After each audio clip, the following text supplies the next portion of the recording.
Hello, welcome back or welcome to my channel. It's Sunshine Lorena and this is my March wrap up.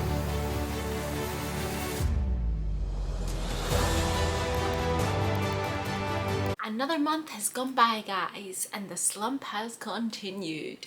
At this point, I can't even call myself a booktuber because, guys, I read 2 books in March. Like, the slump is just not leaving me. So any tips, guys, please leave them in the comments. So for those of you who don't know, I started slumping towards the end of January and this has kind of just continued on.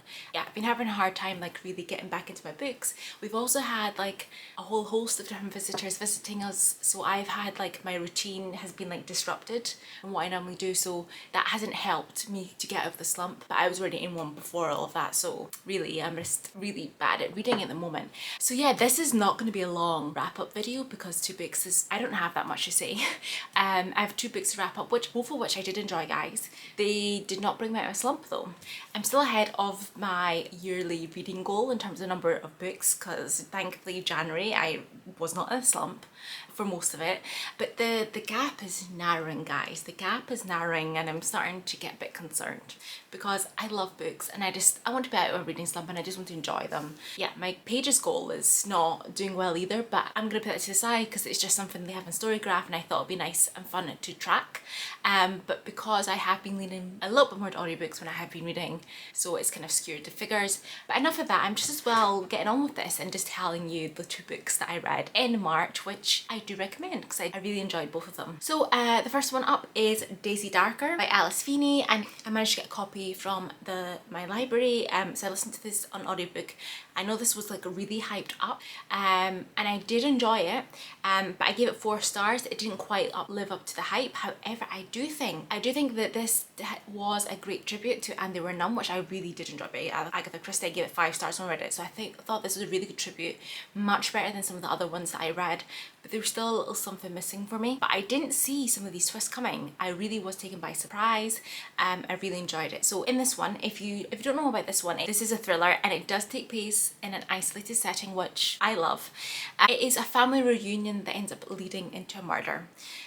So after years of avoiding each other, Daisy Darker's family reunite for their Nana's 80th birthday, 80th birthday party in her gothic house that's on like this island. It's a tidal island. So when the tide comes in, they are cut off from like the outside world. You need like a boat to get out. However, when they are reunited on this night for the party, there is a storm. You don't have a boat. They have to wait until morning when the tide goes out to be able to get back to the mainland and get help. So you do have a whole host of the family members and characters assembling, and it's quite clear that all of them are harbouring various different types of secrets. But at the stroke of midnight, as there is a storm raging on, Nana is found dead, and an hour later the next family follows, and it kind of keeps on going like that, just like And There Were None. And yes, so they are trapped on this island where somebody is obviously killing the other family members one by one. So the Darkers must kind of work out this mystery between their past and their present and what's going on and who it is and who's responsible. And all will be revealed once the tide comes in. And yes, I thought it was really good. Like I said, it was a great tribute. Really enjoy it. I do recommend. Like I said, it didn't quite hit the 5-star mark that a lot of people have been giving this one, but I have really enjoyed it. And my second and final book of March that I read was A Good Girl's Guide to Murder by Holly Jackson, and it was a 5-star. So guys, despite only reading 2 books, my ratings were pretty high this month, so there is one good thing. Not this book, I really enjoyed it, still not out of that slump. I'll get back to it, guys. I'll get back to my reading. So I did really enjoy this. As you can tell, this is a YA mystery thriller. It's following Pippa, who is a student at a school in this town. 5 years before, there was a schoolgirl, Andy, who was killed by Sal Singh. The police know who did it, everyone knows who did it, nice, neat and tidied up in a bow.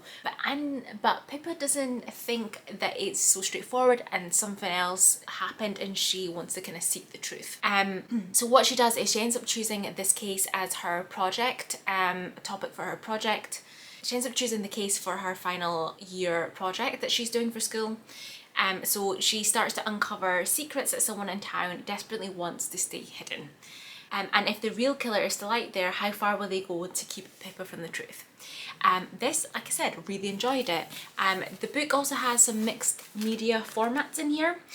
So you've got production entry logs, there's like notes, there's like, you know, different conversations. I also listened to the audiobook when I was reading this. They have it on script. They have the other two as well. So I think when I continue this series, I might just do the audiobooks because I don't own the other two. We will wait and see.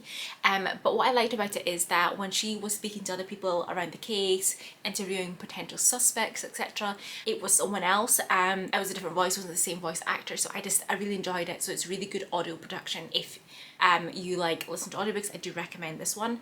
But yes, really enjoyed it. Great character development.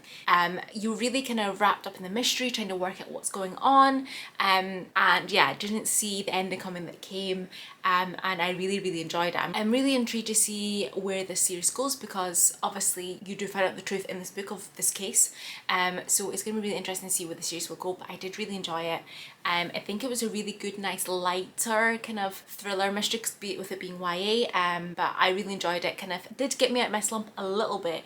But like I said, still struggling.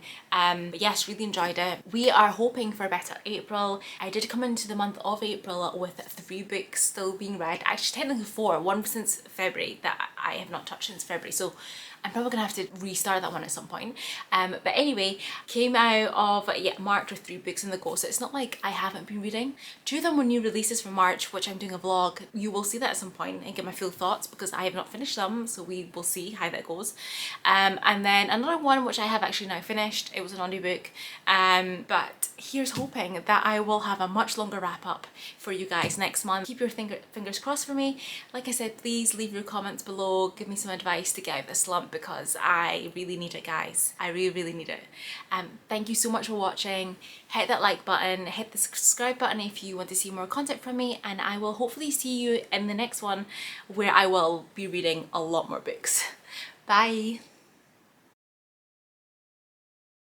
Hello, welcome back, or welcome to my channel. It is Sunshine Relent.